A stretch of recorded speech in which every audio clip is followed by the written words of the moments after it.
Muy bien, Hola, menos ¿qué mal. tal? ¿Cómo están todos ustedes? Me da mucho gusto saludarles. Les presento a Carlos Mamani Aliaga. Él vive en Perú, en Cajamarca.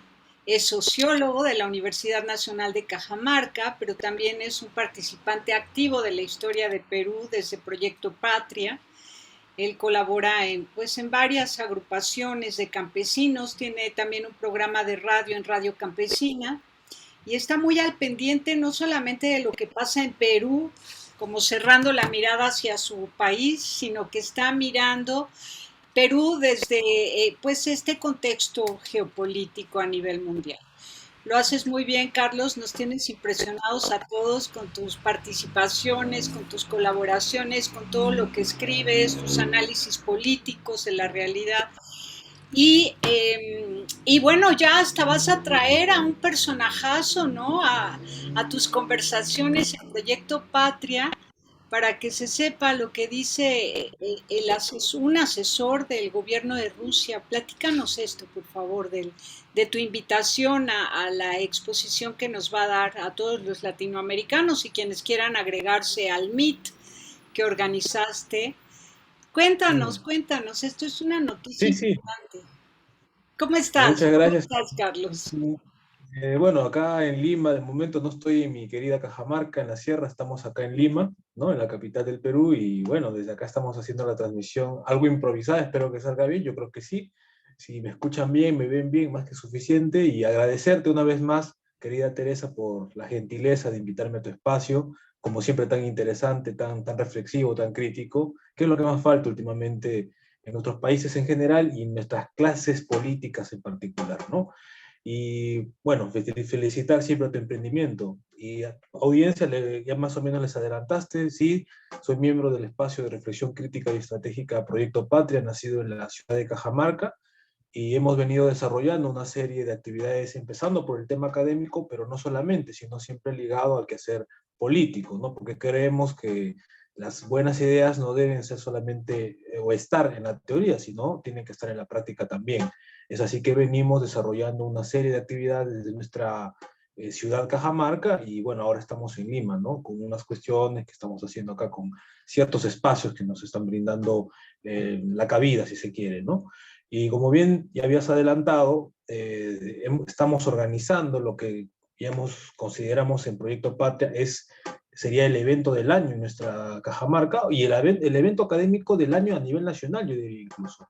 Tener a Alexander Dugin, el asesor, uno de los asesores principales de Vladimir Putin, asesor de asuntos estratégicos del gobierno de la Federación Rusa, es un hecho que va a marcar un antes y un después. Es un quiebre a la hegemonía intelectual, cultural, académica que se nos ha venido imponiendo en nuestras universidades, y digo nuestras porque México no escapa a estas dinámicas de subordinación cultural, de subordinación ideológica, como ha enseñado muy bien el profesor Marcelo Bullo. Entonces vemos cómo es que un evento de esta magnitud, de tener a un personaje de este calibre, de talla mundial, va a marcar un antes y un después, como menciono. Es un quiebre a la hegemonía liberal progresista que han venido anidando, sobre todo en las ciudades, no sé cómo es en México, pero en el Perú básicamente sucede esto, acontece en las universidades de la capital, las denominadas universidades top ten, ¿no? Que muy al margen de sus capacidades académicas, intelectuales, uno no está criticando eso, está criticando la orientación ideológica que siguen, ¿no? Estos claustros, que deberían ser, pues, los primeros en pensar al país, a nuestros países, en función a nuestros intereses nacionales, soberanos, ¿no? Y no importar enlatados ideológicos que nada tienen que ver con el bienestar de ni los peruanos, ni los mexicanos, no, en fin. Básicamente ese es el impacto que va a tener esta conferencia y que nos sentimos muy orgullosos de nosotros haber colaborado con este emprendimiento, ¿no? En realidad, como bien dices, en un inicio la idea era entrevistar a Alexander Dugin para Proyecto Patria. Sí, eso fue la primigenia. Pero viendo que la próxima semana, el 9 de junio, jueves 9 de junio, es el aniversario de nuestra Facultad de Ciencias Sociales en la Universidad Nacional de Cajamarca, el 49º, 49 años de existencia, creímos que por qué en lugar mejor de solo hacer una entrevista en nuestro espacio, por qué no hacemos una videoconferencia directo desde Moscú hasta Cajamarca, a través de la facultad.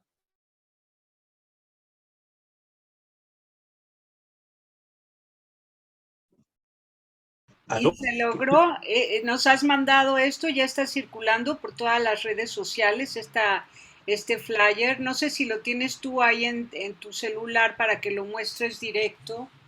A ver, un Yo estoy momentito. en la computadora, a ver si es posible mostrarlo desde tu celular para Yo creo que que sí. se vea muy bien y quienes quieran puedan pues acercarse a esa reunión que va a ser el día 9 a las 12 del día, 9 de junio a las 12 del día, a través de Google Meet o meet.google.com diagonal YIJ guión B de bueno MZX guión ZSK. Yo no puedo compartir porque solamente el Bueno, anfitrión puede hacerlo, pero te lo envío a tu WhatsApp, Teresa, yo lo y por tengo, sí. Lo que pasa es que estoy en la computadora, pero bueno, ahí se alcanza a ver. Es la invitación que nos hace la Universidad Nacional de Cajamarca, Facultad de Ciencias Sociales, gracias a pues la intercesión de Carlos, que fue quien logró este contacto con Alexander Dugin. ¿Cómo se pronuncia el doctor Alexander Dugin? Alexander Dugin, así como suena, Alexander Dugin. Ajá. Y entonces, bueno, esto va a estar muy interesante porque el expositor es asesor de asuntos estratégicos del gobierno de la Federación Rusa. El tema, el nuevo orden internacional multipolar del siglo XXI. Jueves Mm. 9 de junio a las 12 del día en Cajamarca, 8 de la noche en Moscú.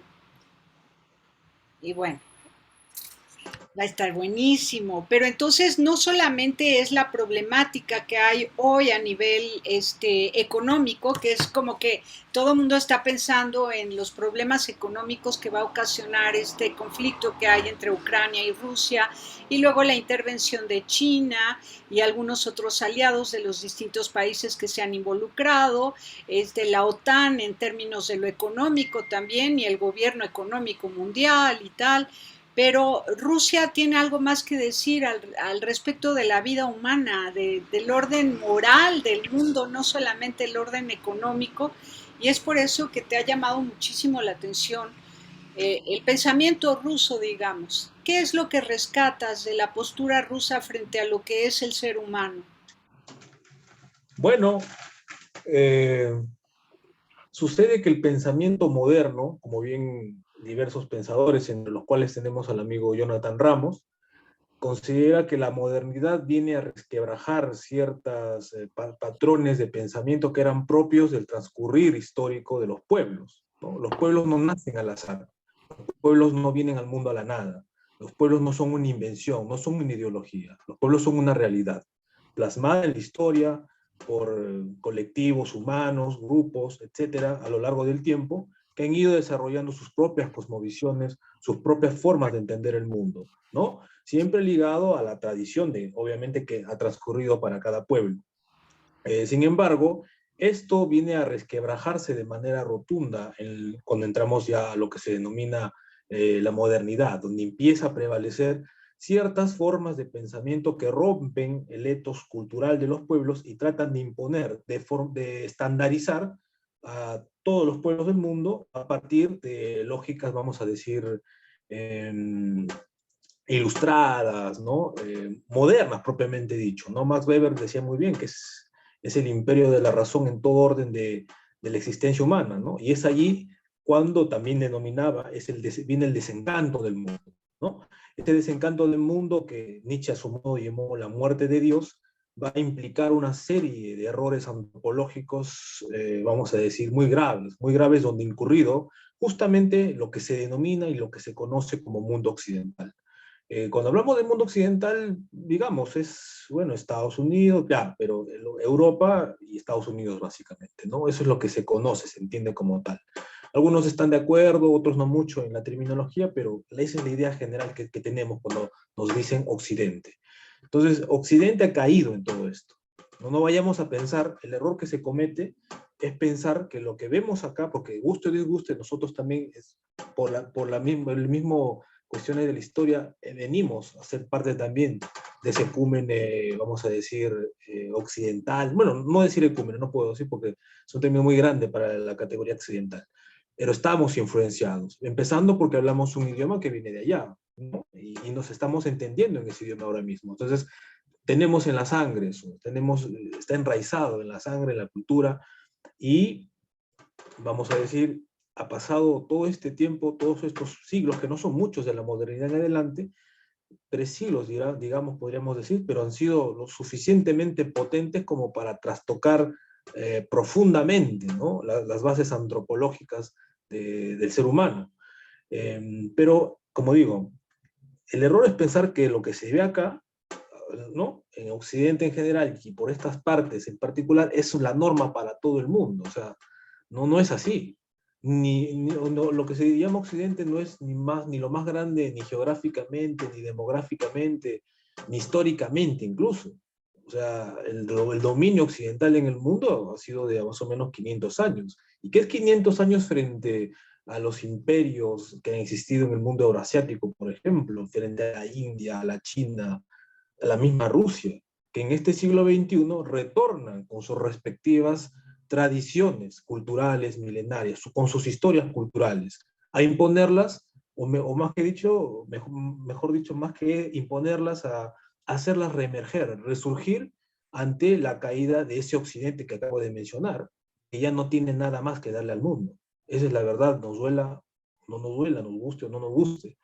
En ese contexto, con esto termino, Tere, por favor. La Rusia de Vladimir Putin cumple un papel fundamental, ¿no? Como dice Robert Stoiker, es un catechon, ¿no? Es lo que está conteniendo justamente el avance de las fuerzas entrópicas de ese occidente en decadencia, del cual nosotros somos parte, pero no vamos a decirlo de un modo alegórico, no estamos tan decadencia, mantenemos mucho más cosas que allá, ¿no? La fe, la religión, lo que hizo grande Europa, como decía Christopher Dawson, simplemente ya no existe. Y al no existir la fe, ya Europa es un museo solamente, ¿no? Como decía Metol Ferré, un continente museo. Un continente museo, qué dramático, ¿no? Y una población envejeciendo sin que haya el cuidado de hijos para con adultos mayores, de nietos para con los ancianos, está habiendo un abandono, pues también de amor, ¿no? No hay oportunidad de amarse intergeneracionalmente cuidando a los mayores de parte de los jóvenes o las madres que se hagan cargo de sus hijos porque ni siquiera están teniendo hijos, ¿no? Entonces la falta de amor, de oportunidad para conocer y vivir el amor como debe ser. Ahora, desde una visión muy simplista y rápida, la gente diría, bueno, es que si Carlos Mamani está del lado de Rusia, de la posición rusa, es que ha de ser comunista, ¿no? Rompe con ese, pues ese reduccionismo, ¿no? Esa forma tan mínima de pensamiento y explica bien tu postura para que quede muy claro la complejidad de tu pensamiento. Bueno, bueno, las ideas no son mías, yo simplemente estoy intentando interpretar al profesor Dugin y por qué lo estamos invitando. Y claro, todavía se sigue pensando en el siglo XXI, mucha gente sigue pensando que la Rusia contemporánea, la Rusia actual de Vladimir Putin, se sigue moviendo dentro de los esquemas de la Unión Soviética, pero por favor, o sea, eso es insostenible. Eso es totalmente insostenible. Un ejemplo solamente, mientras los bolcheviques, ¿no? Los marxistas-leninistas bolcheviques, los autoprogramados, no, los comunistas, demolían las iglesias, Vladimir Putin para nada, le ha hecho prácticamente la iglesia ortodoxa rusa, porque ahí es la iglesia ortodoxa, ¿no? Los que más saben de historia se desgaja justamente de la iglesia de Roma y empieza a formar su propia identidad cultural, ya que ya tiene 1000 años, ¿no? Entonces, en ese proceso, obviamente no puede ser pues lo mismo la Rusia contemporánea con la Rusia del siglo XX, la Unión Soviética.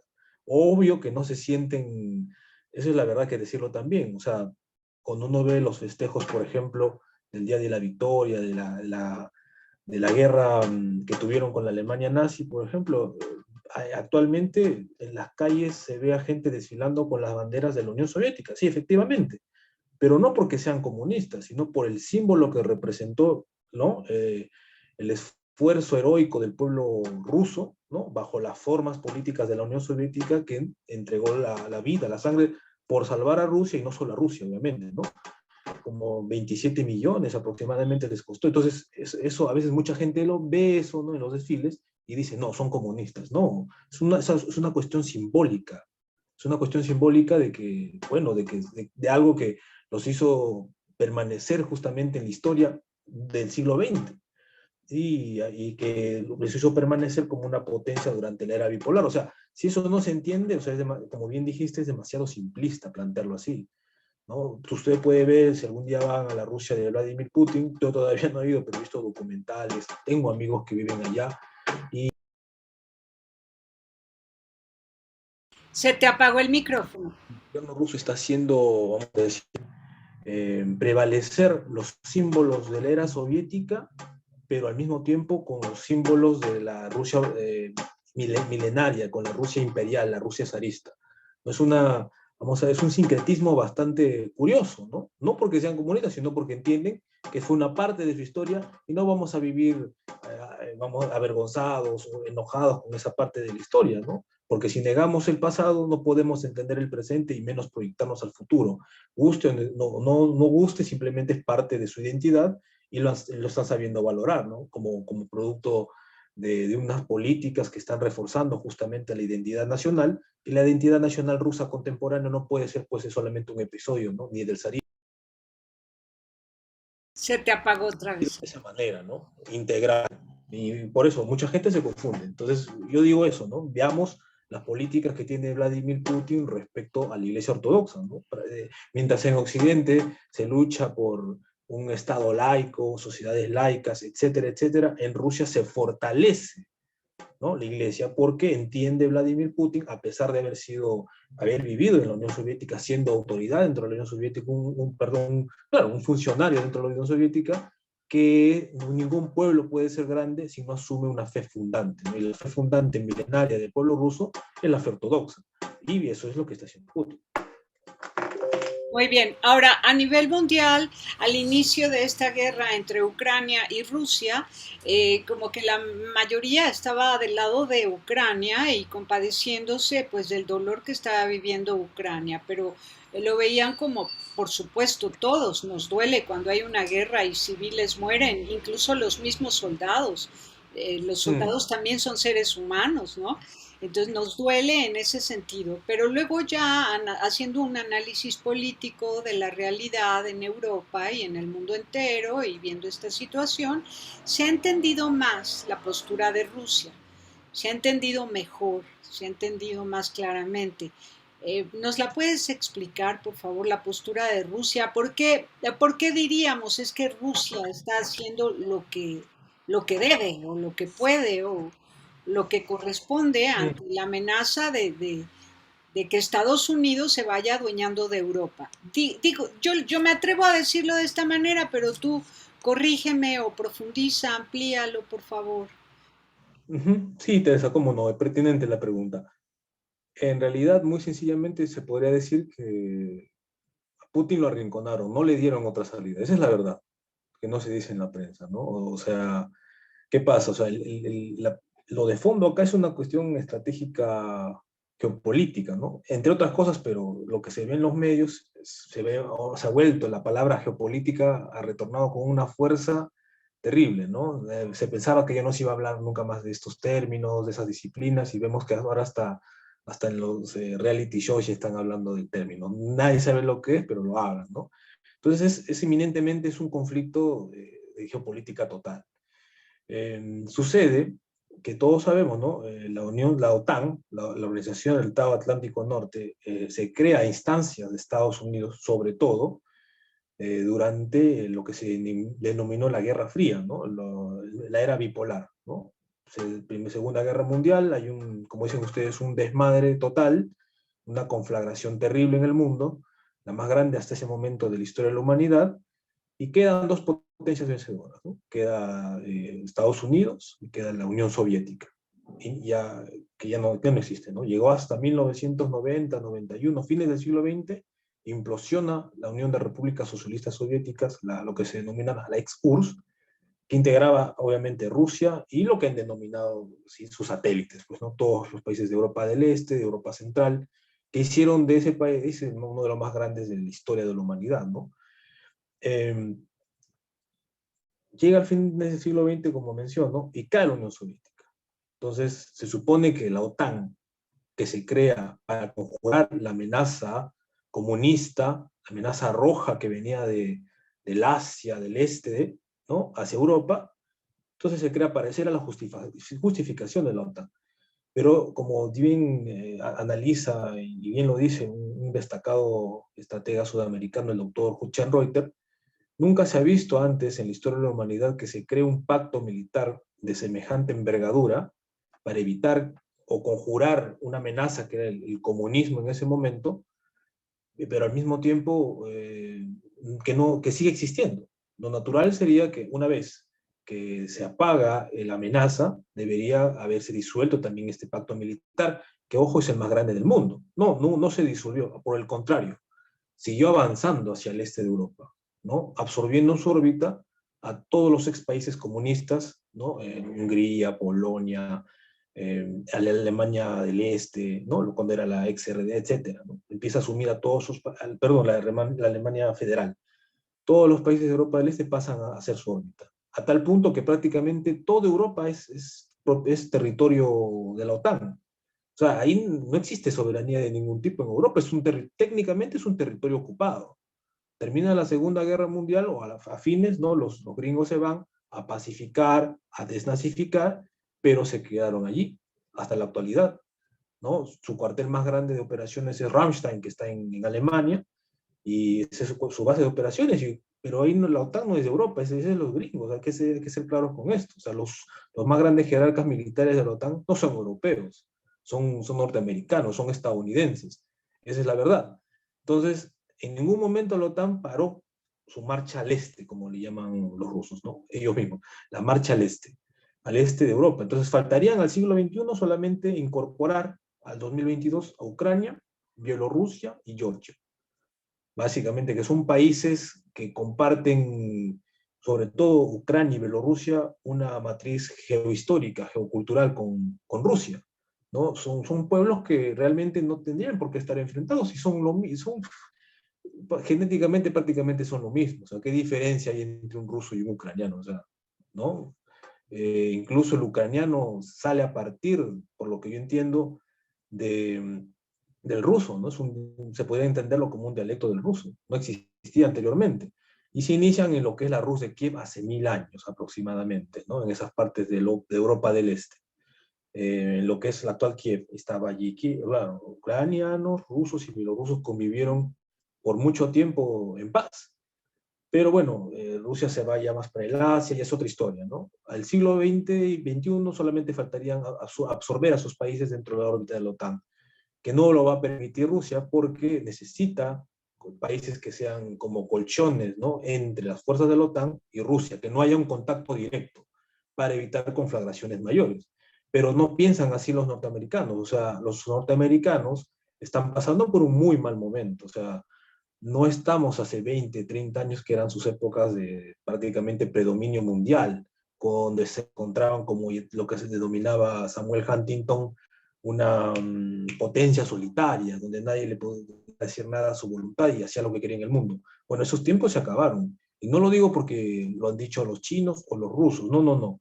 Para decir esto hay que leer a los propios americanos o a sus propios estrategas, escuchar a sus propios jerarcas militares, como recientemente Mark Milley, el capo, el hombre de las Fuerzas Armadas en Estados Unidos, lo ha dicho. El año pasado dijo que ya no estamos en un orden unipolar, estamos en un orden tripolar. O sea, no estamos solos, nos guste o no nos guste. Y recientemente he dicho, bueno, ya la verdad es que hay ciertos tipos de guerras en el siglo XXI para los cuales no estamos preparados. O sea, la hegemonía no la va a tener. O sea, hay que pensar que este siglo XXI no va a ser un siglo norteamericano. No sé si eso sea malo o bueno, pero simplemente no va a ser ya solamente. No, no va a Entonces, ser, no va a ser. Está clarísimo que se está dividiendo el poder, ¿no? Y China tiene también una participación importantísima ahora a nivel mundial. mm, Bueno, entonces se entiende muy bien la postura de Rusia, nos sigue doliendo la guerra, por supuesto, a todos, pero además vemos que hay también como oportunismo de parte de Estados Unidos ante su imposibilidad de ganar esta guerra de manera rápida a través de Ucrania y sus aliados. Lo que está haciendo ahora es promoviendo otro tipo de guerras que son tremendas. Por ejemplo, la lucha de poder por la venta de gas, energía eléctrica, los pesticidas, herbicidas, semillas transgénicas.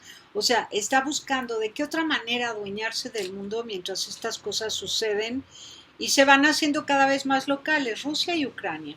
Y entonces Estados mm, Unidos, a ver, explícame esto yo te lo digo sí, sí, de sí, sí. manera intuitiva, pero no soy experta en el tema, es lo que veo. Bueno, yo tampoco tanto, pero tengo ideas también, tengo ideas. Bueno, sucede que se pensó la narrativa pre-conflicto y durante el conflicto y hasta, bueno, ahora ya menos, porque es imposible ocultarlo. Era que, bueno, que Rusia era, como dice el amigo Enrique Refollo, que le mandamos saludos de España, que está haciendo posible también esta conferencia porque él es el traductor más importante, ¿no?, de habla hispana del profesor Dugin, y también organiza eventos en España con el profesor. Eh, Pensaba la gente que Rusia es solamente un grifo en medio de la estepa, ¿no? O sea, simplemente es un grifo en medio de la estepa, nada más, ¿no? Pero no se han dado cuenta que no solamente es una cuestión de combustible, sino de algo vital, que son agrofertilizantes, ¿no? Ahora todo el mundo está colgado de las faldas de Rusia, todo el mundo, ¿no? Ya sea por combustible, ya sea por agrofertilizantes. O sea, la pretendida, vamos a decir, sanciones y todo eso, bueno, de hecho que le ha afectado algo, pero nunca como se imaginó Occidente. O sea, la idea de Occidente, cuando digo Occidente me refiero a Estados Unidos fundamentalmente y sus subordinados europeos, etcétera, ¿no? Era aislar a Rusia, destruirla con esas sanciones, pero para nada. O sea, los que se están destruyendo son ellos mismos. Estados Unidos prácticamente a Europa la ha atado de pies y manos. Lo natural es que Europa comercie el gas con quien lo tiene más cerca y más barato. Es Rusia. Sí, ya están ahí las instalaciones, todo. Pero no, ¿no? Para los gringos, el hecho mismo de que existe una potencia históricamente caracterizada por Occidente como militarista, imperialista, nacionalista, es una ofensa terrible, ¿no? Por eso es que no importa si Rusia es comunista, si Rusia es zarista o si Rusia es putinista, no importa. Rusia es Rusia y siempre va a ser una amenaza para nosotros. Así de simple, así funciona el tema. Así ven los gringos la perspectiva del tema ruso-ucraniano. Entonces no pueden darse ese lujo, entonces tiene que ser destruido.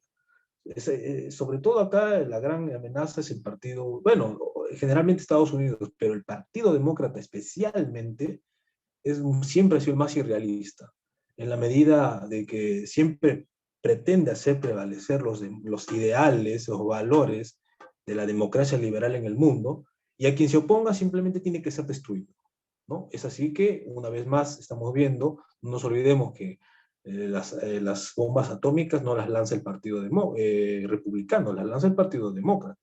Curiosamente, son aquellos de los que nos hablan de derechos humanos, de libertades, etcétera, etcétera, son justamente los más belicosos. Ojo con eso. Entonces, esas sanciones, obviamente Rusia ya no ha podido hacer comercial con Europa, ¿no?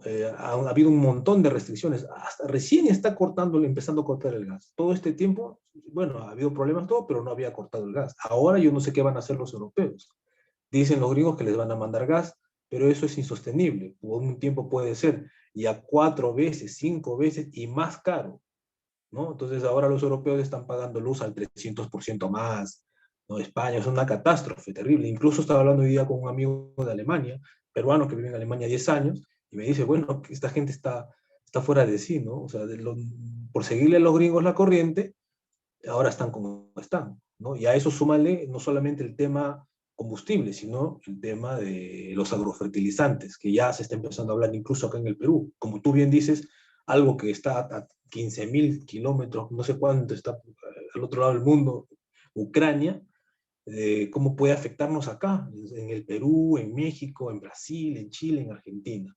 Acá en el Perú ya se habla habitualmente, ya últimamente los medios están promocionando, ¿no? El tema de los fertilizantes, la importancia. Ahora nos damos cuenta de que Rusia no solamente es un tema de petróleo y gas, sino que es un tema vital que es agro. Ahora con este conflicto y estas sanciones, el mundo se ha dado cuenta de que Rusia es un actor imposible de soslayar. Y lo que quieren los rusos es eso, como ha dicho Lavrov, ¿no? El canciller ruso, el jefe del servicio diplomático ruso lo ha dicho, o sea, que no nos interesa un mundo sin Rusia, como quieren los gringos, ¿no? O sea, los gringos quieren un mundo donde ellos estén adelante y todos les secunden, pero bueno, eso lo podrá hacer con ciertos países, ¿no? Con los más débiles, y Rusia no está dentro de esa categoría, lamentablemente para ellos. Y se está demostrando eso, o sea, todas las sanciones, lejos de afectar a Rusia como pensaban, la han ido fortaleciendo, porque ahora Putin, claro, es un estadista de primera talla, ha hecho que todas estas sanciones en su contra se conviertan en fortaleza. Al imponer, claro, y decirles, ustedes me imponen sanciones, bueno, yo les impongo a ustedes que me paguen en rublos, no me interesa que me paguen en dólares. Y eso automáticamente ha hecho que el rublo, que siempre no ha sido una moneda, vamos a decir, no como el dólar, pero cuando empezó el conflicto bajó terriblemente. Ahora ha vuelto a apreciarse, ¿no? Y justamente por esas sanciones que le han sido un boomerang a Europa, sobre todo la más castigada es Europa, ¿no? Nunca pensó que seguir los afanes, las intentonas, las aventuras imperialistas de Estados Unidos lo podrían llevar a esta situación que podríamos decir nosotros como hispanoamericanos, periféricos, ya pues Europa cada vez es menos primer mundista, es la verdad. Y mientras eso pasa en Europa, de este lado del mundo, América Latina está haciendo un gran esfuerzo por recuperar su identidad como Hispanoamérica, ¿no? Latinoamérica, Hispanoamérica, reconocernos criollos, hacer la patria grande. Este contexto geopolítico, ¿de qué manera favorecería las aspiraciones de una muy buena parte de latinoamericanos que estamos buscando pues este desarrollo latinoamericano con acuerdos a nivel regional, en todos sentidos, educativo, comercial? Mm. El profesor Dugin es bastante conocido en el mundo, entre otras cosas, por sus perspectivas, sus desarrollos, ¿no? En la teoría geopolítica, en la teoría de las relaciones internacionales, la política exterior. Y él aborda el concepto de multipolaridad, ¿no? Es el que más lo ha desarrollado en la actualidad y para explorar de manera muy sencilla, ¿no? Entonces, no, se termina la Segunda Guerra Mundial, se inicia un periodo bipolar, Unión Soviética, Estados Unidos, algo había mencionado hace un momento. Termina esto en los 90, fines del siglo XX, se inicia un periodo unipolar. O sea, acá en la Unión Soviética se queda un solo polo, Estados Unidos. Termina, ellos creyeron que iba a ser eterno, ¿no? Todo imperio piensa que va a durar 1000 años. Y sale el libro de Francis Fukuyama, ¿no? The End of History, The Last Man, el fin de la historia y el último hombre, del 91 al 92. ¿No? Ahí él ya prácticamente sacramentaba el orden unipolar y que iba a ser eterno y que nadie tenía que decir nada. Estados Unidos es la potencia total y absoluta, la democracia liberal como forma de gobierno, el capitalismo como forma económica, el individualismo como, vamos a decir, criterio individual, ético, moral, etc. ¿no? Ese era el trípode, la triada sobre la cual se iba a elevar el orden tripolar claro, unipolar en el mundo, y que se iba a imponer y formatear a todas las sociedades para que sigan ese patrón y nadie discuta. Y el que discutía, bueno, bombardeémoslo, ¿no? Serbia, Yugoslavia, Kosovo, Afganistán, Irak, todos estos son ejemplos de lo, vamos a decir, derechos humanistas que siempre han sido, ¿no? Estas gentes. Eh, entonces, al caer ese orden, porque está cayendo, lo que estamos viendo, le mandamos, te cuento, Teresa, a tu audiencia también, en febrero, a través del periodista ruso Víctor Tarnovsky, enviamos una carta a Vladimir Putin, en donde decíamos que el enemigo, o sea, refiriéndonos a Estados Unidos, está débil, somos conscientes de ello, pero que no va a dejar así de fácil hegemonía mundial. Antes de eso sembrará el terror y el caos. así lo dijimos. Y bueno, simplemente se está haciendo realidad. Estamos viendo todo esto. Una cosa es, las guerras son multidimensionales, ¿no? Ahora se habla de guerras cívicas, guerras híbridas asimétricas, bueno, por decir algo, ¿no? Ya no son solamente una cuestión de objetivos militares, es la propia sociedad civil que se ve inmersa, ¿no? Y es ahí donde, por ejemplo, acompañada de lo bélico, vemos lo económico, lo financiero, ahora el tema agrario, con esto de los fertilizantes, que eso es una gravedad que al parecer nuestros gobernantes no están tomando en serio o viéndole la dimensión que debería.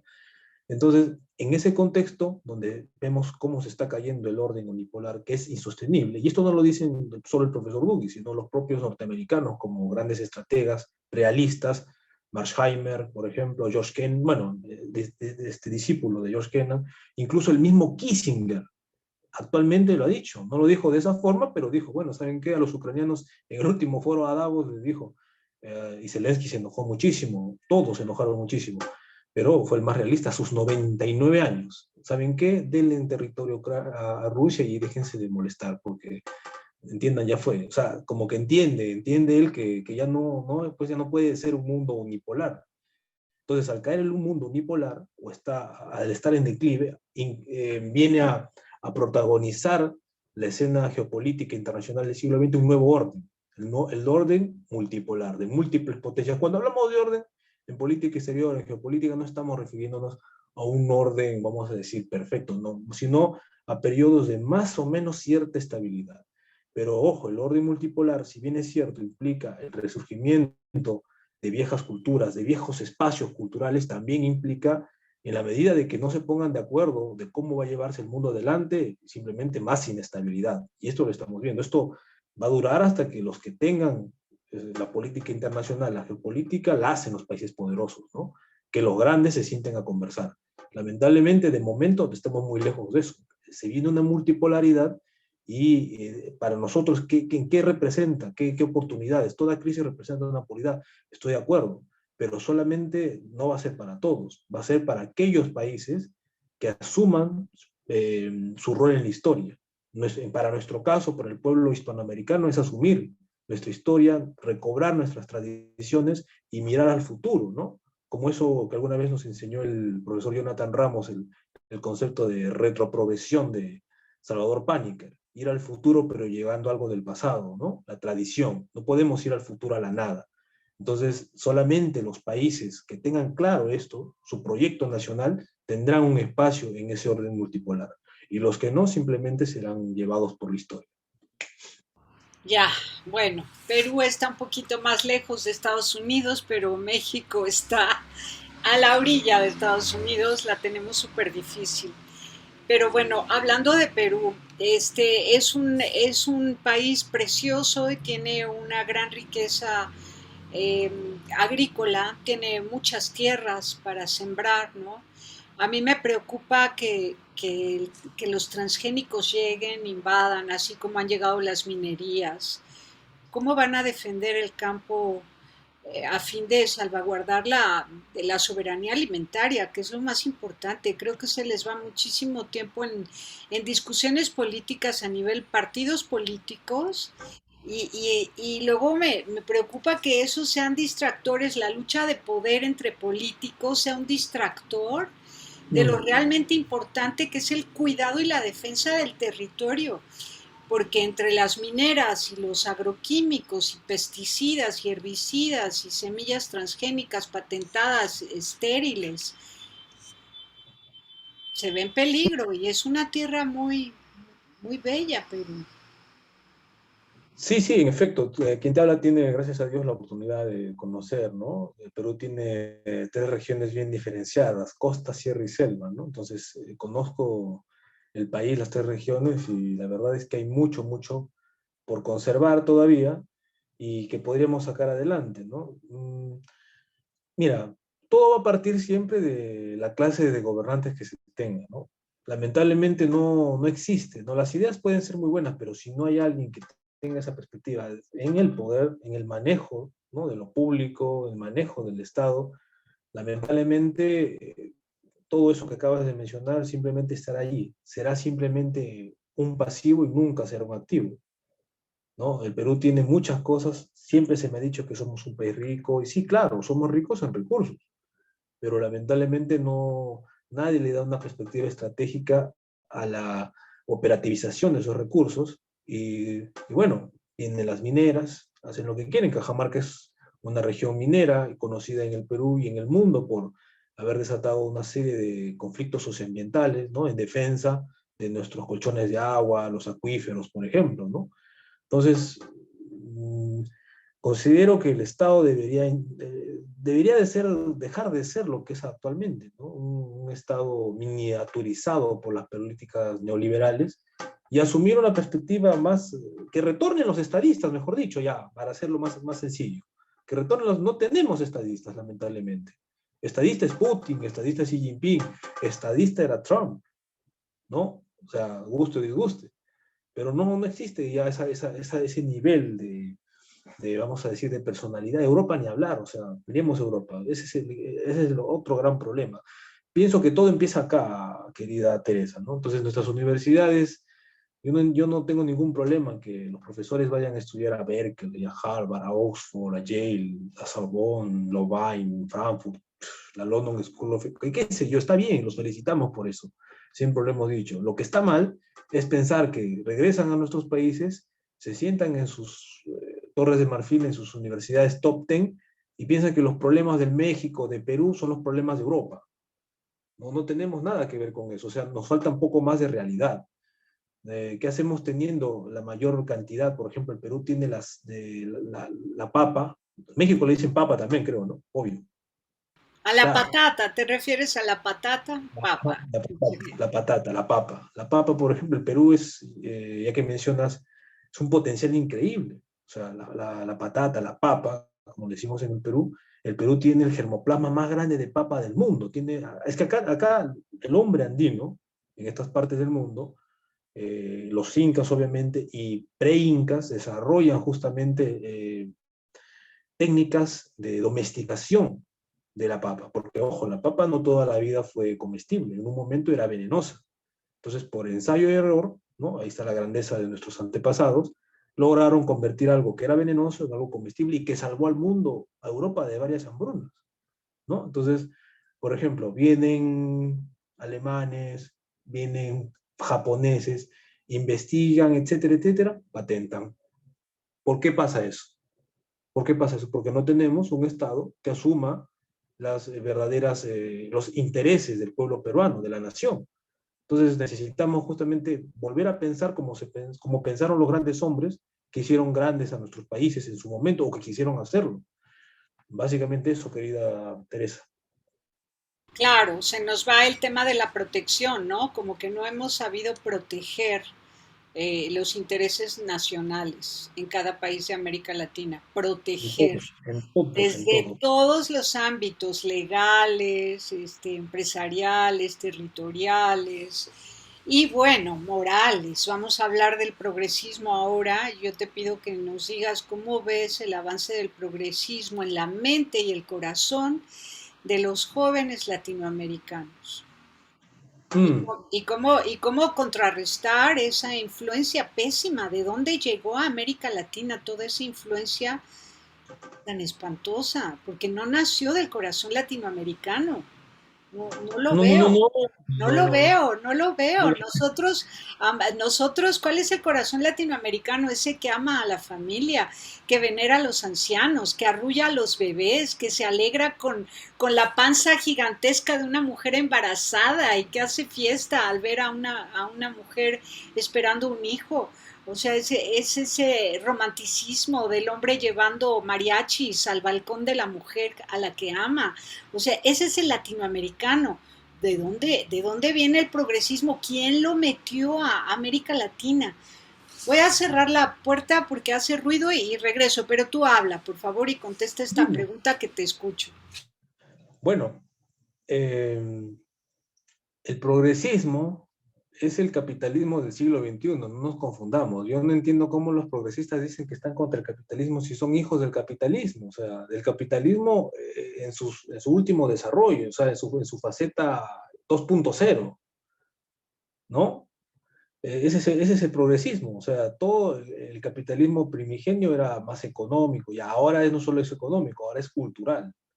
Y lo cultural va a tener implicancia siempre, ¿no? En lo concreto, no, es solamente, no está en lo abstracto, uno modifica lo cultural y modifica lo concreto. Por ejemplo, el tema del feminismo, por ejemplo, que es una bandera del progresismo. El progresismo lo podremos entender como una, ya si se quiere, desde el materialismo filosófico de Gustavo Bueno, para los que adscriben a esa vertiente de pensamiento, tiene diversas, vamos a decir, categorías de izquierda. Entonces el progresismo sería la última, la degeneración de toda la izquierda. Porque por más un antiizquierdista o antimarxista que sea, la izquierda histórica tenía un proyecto de Estado respecto, ¿no?, a su acción política. La izquierda progresista no tiene un proyecto de Estado. Su proyecto básicamente redunda en cuestiones subjetivistas.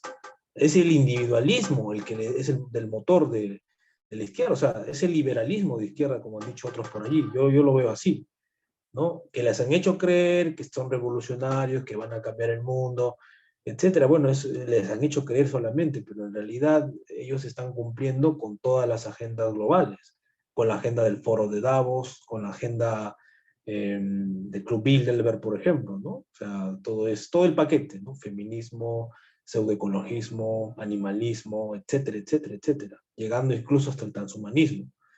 Entonces, lo que más se ve acá, por ejemplo, en el Perú, al menos en la capital, veo que las universidades mueven esto, las universidades y las ONGs, ¿no?, en el plano ideológico, cultural. Las universidades top 10 con especial mención, las más caras, o sea, acá en Lima mismo lo puedo ver, ¿no? Yo me voy a veces a los barrios, no sé, más ricachones, como dicen en México, y es donde más feministas veo. Y te vas a los barrios más populares y casi ni existe eso, ¿no? O sea, es como un fenómeno de élite. Hay que ser claros en esto. O sea, es un fenómeno de élite. ¿Cómo las identifican? Me dicen, claro, en los casos es difícil identificar el pelo pintado, verde, amarillo, y las formas, ¿no? Y sí, no es muy difícil, soy sociólogo, ¿no? Entonces me dedico también a eso. Te digo eh, algo a propósito de esto, en las organizaciones no lucrativas de la sociedad civil que atienden a los grupos vulnerables, pues se generan voluntariados y mm, tienen paraguas. Hay un paraguas enorme que agrupa a todas las agrupaciones y colectivos de voluntarios que ayudan a organizaciones no lucrativas y se dan conferencias entre ellos y hacen congresos anuales o semestrales. Y hay un liderazgo tremendo de algunas agrupaciones que están promoviendo precisamente el progresismo entre los voluntariados, o sea, cooptan a la gente más buena, a los jovencitos más lindos que han mm, querido integrarse a algún grupo de voluntarios para ayudar en organizaciones no lucrativas, pero luego en sus congresos anuales, quienes les dan conferencias, los incitan a la homosexualidad, al feminismo, a, pues de alguna manera seguir dividiendo a la familia en trincheras, ¿no? Los derechos de los niños por separado de los adultos mayores, por separado de los indígenas, por separado de las mujeres, corrompiendo y rompiendo a la familia. Y esos son los temas de estos congresos y el meterles la idea, pero así como inyectándoles la idea del homosexualismo como cultura, como estilo de mm, vida, como lo más top, como tú dices. mm.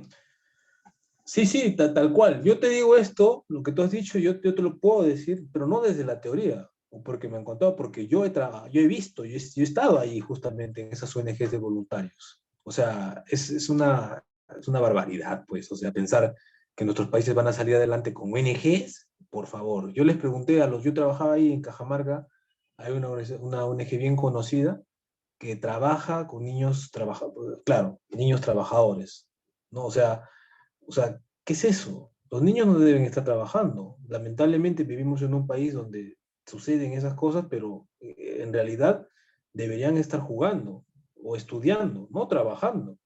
Entonces, ¿qué nos quiere decir esta ONG? Tiene 30 años en Cajamarca y siempre ha sido ese su discurso, que en el fondo nos está diciendo que sin niños trabajadores no hay ONG, o sea, ya no hay financiamiento del exterior. Por Entonces, supuesto, eso es nada más, están sosteniendo los males sociales para poder pedir donativos para seguir trabajando y entonces es solamente para generar empleo para profesionistas desempleados esta historia de las ONGs. Ay, bueno, qué pena, qué pena, qué pena, qué pena. Y luego, pero independientemente de que, bueno, las que defienden a los niños de la calle nunca pretenden erradicar niños de la calle, las que trabajan con niños que trabajan no hacen nada por erradicar el trabajo infantil y así con todos los problemas sociales. Pero independientemente de eso, el que sean utilizados los jovencitos se enganchan como voluntarios, van de buenas gentes, pero mm, ahí los cooptan y los maleducan, les meten el progresismo en la cabeza.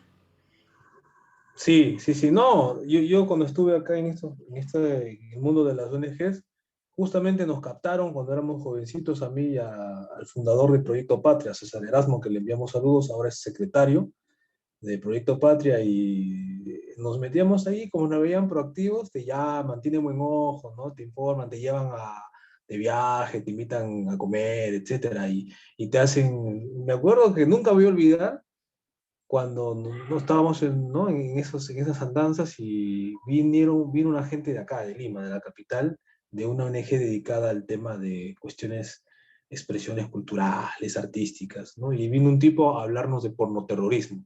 Y nos puso una serie de videos, te digo que uno tenía que 22 años más o menos, ¿no?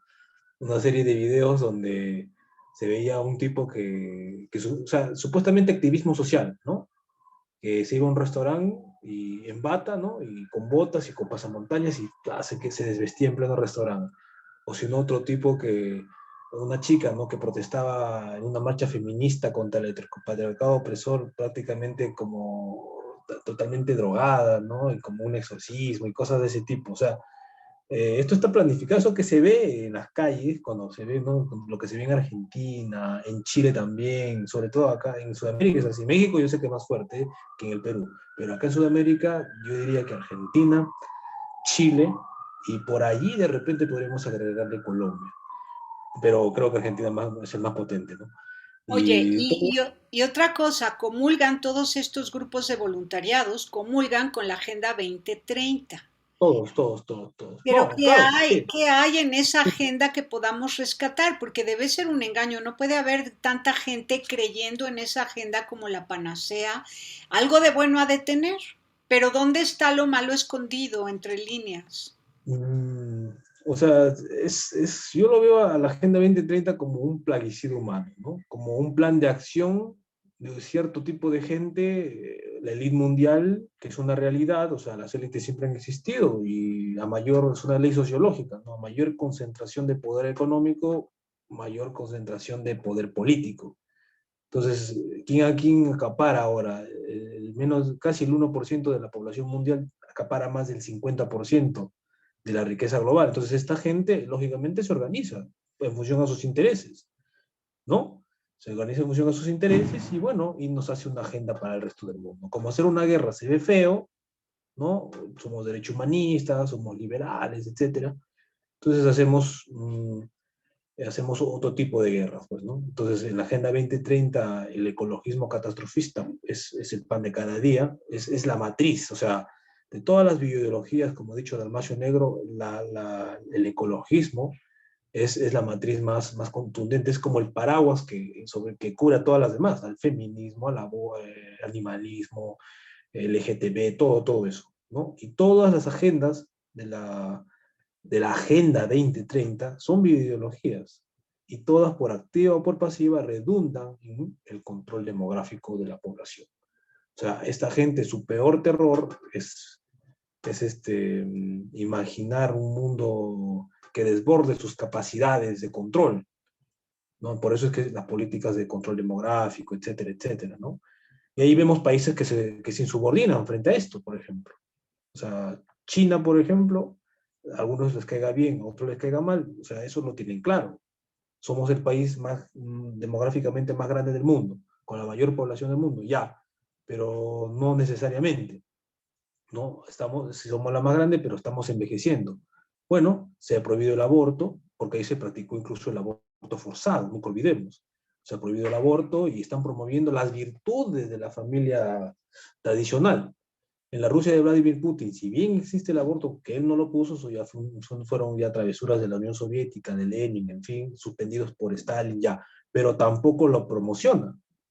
O sea, no es como en Occidente, donde existe y encima que existe, se lo promociona desde el Estado, en nombre de supuestas nuevas libertades, etcétera, etcétera. O sea, en eso estamos, ¿no? Entonces vemos como países, Rusia, China, se levantan. La agenda LGTB no existe tampoco, ni en China ni en Rusia, ¿no? Entonces va a depender, ¿no? De las capacidades que tengan los países, de soberanía sobre todo, de hacer prevalecer el principio de soberanía y decir, ¿saben qué, señores? Bueno, está bien todo lo que ustedes quieran, pero acá manda el Estado peruano en función a los intereses nacionales del pueblo peruano. Punto, ¿no? Y eso, ¿qué nos va a tener de bueno? El tema LGTB, el tema del feminismo, así como se lo entiende, yo pienso que tenemos otro tipo de problemas, nosotros, los sudamericanos, los mexicanos, peruanos, brasileños, chilenos, etcétera, tenemos nuestros propios problemas. En el Perú hay gente que no, buenos sectores de la población que todavía no tienen acceso al 100% a servicios básicos. Al siglo XXI es una vergüenza. Y tú me vas desde una ONG financiado desde Alemania, de Estados Unidos, de Inglaterra, me vas a venir a decir que más importante para nosotros son los derechos de las minorías. No, yo creo que debemos hacer prevalecer el derecho de las mayorías, porque en nombre de las minorías se pretende soslayar a las mayorías. No puede ser. ¿Y por qué? Porque es más barato. ¿Qué es más caro? Hacerte un buen hospital, una buena carretera, un buen colegio, o hacerte creer que tienes nuevos derechos. Hacerte creer que tienes nuevos derechos y encima que te tienes que estar contento por eso, tienes que estar orgulloso por eso. Entonces, no puedes tener ni una buena carretera, no tienes agua ni luz, pero tienes tu bandera LGTB. Entonces eres moderno, eres progresista, ¿no? En fin. Sí, un engaño total es una manipulación y es darle a tole con el dedo a la gente, entretenerla con el sexo, con el placer sexual, de mil maneras, entreténganse ustedes, casi como animales, entreténganse, mientras nosotros hacemos lo que queremos a nivel económico, ¿no? Entonces es terrible, sí, es terrible, es un desprecio a la vida humana, un desprecio y una manipulación. Ahora, los gobiernos que aceptan eso es porque no están protegiendo a su pueblo, no aman a su pueblo. Quienes están protegiendo eso a cambio de donativos o préstamos del Banco Mundial o del Banco Claro, claro. Interamericano de Desarrollo y todo eso, a cambio de esos dineros hacen con sus pueblos lo que quieren y meten las agendas internacionales. Que Están nada tiene que ver con... vendiendo al pueblo, vendiendo el alma del pueblo, vendiendo Sí, el alma del así es, pueblo. así es. Y al pueblo mientras que se entretenga con drogas y con sexo. Qué barbaridad, es tristísimo. Animalizarlo, así Animalizar. minusvalorarlo, miniaturizarlo, ¿no? A su mínima expresión, ¿no? Como un ente solamente, vamos a decir, corpóreo, sensible a ciertos estímulos, ¿no? Y bueno, que casi ya no haya diferencia con los animales. Y caricaturizarlo también, porque ya no solo con los animales, sino con un cómic, una caricatura. Así es. Lamentablemente. Bueno, pues entonces ya nos queda clarísimo y se nos antoja escuchar entonces Proyecto Patria. Vamos a ver Proyecto Patria. Acá lo tienen ustedes en Ese es el internet. Facebook. Carlos Mamani. Ah, este es el Facebook. Acá está. Pero normal, Ya se ahí ve. está. Acá Sí, está. Proyecto muy bien. Patria.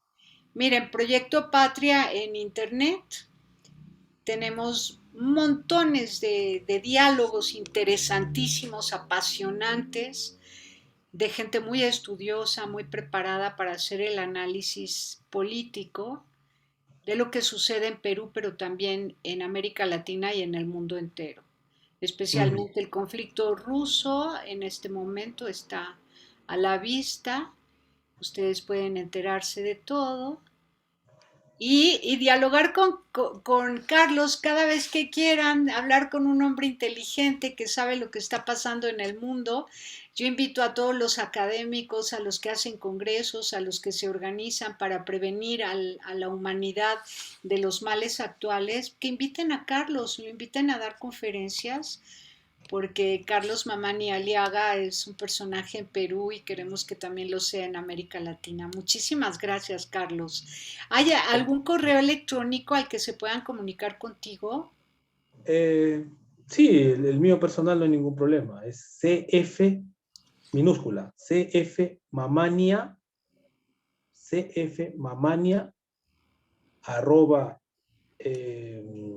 perdón, cfmamania87 arroba gmail.com. Excelente. Muy bien, pues Y, muchísimas gracias. y cualquier cosa también nos pueden escribir a la página o a mi propio Facebook, que estoy con ese nombre, así que siempre contestamos a cualquiera que tenga alguna inquietud en cualquier cosa que podamos ayudar. Bienvenido. Muy bien, muchísimas gracias, Carlos. ¿Alguna otra cosa que quisieras decir, advertirnos de algo, invitarnos Bueno, a algo? eh, siempre, nunca conformarse con lo que nos dan los medios de comunicación. Sobre todo eso es lo más fuerte que hay, creo, es la narrativa, ¿no?, que nos venden los medios de comunicación, que hay que romper con estos espacios que podemos crear y no solamente quedarnos vamos a decir, en lo virtual, en el ciberactivismo, que está bien, pero tenemos que incidir en la realidad concreta.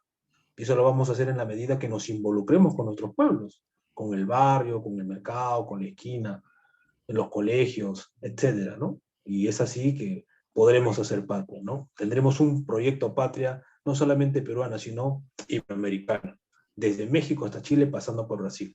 Excelente. Y comenzar por no desvincularse de la familia, amar al padre y a la madre, honrar al padre y a la madre significa honrar toda nuestra historia, nuestros antepasados, nuestros padres y quererlos mucho si los tenemos todavía vivos, ¿no? Y cuidarlos y cuidar a la familia. Pues muchísimas gracias, Carlos. Un abrazo muy fuerte.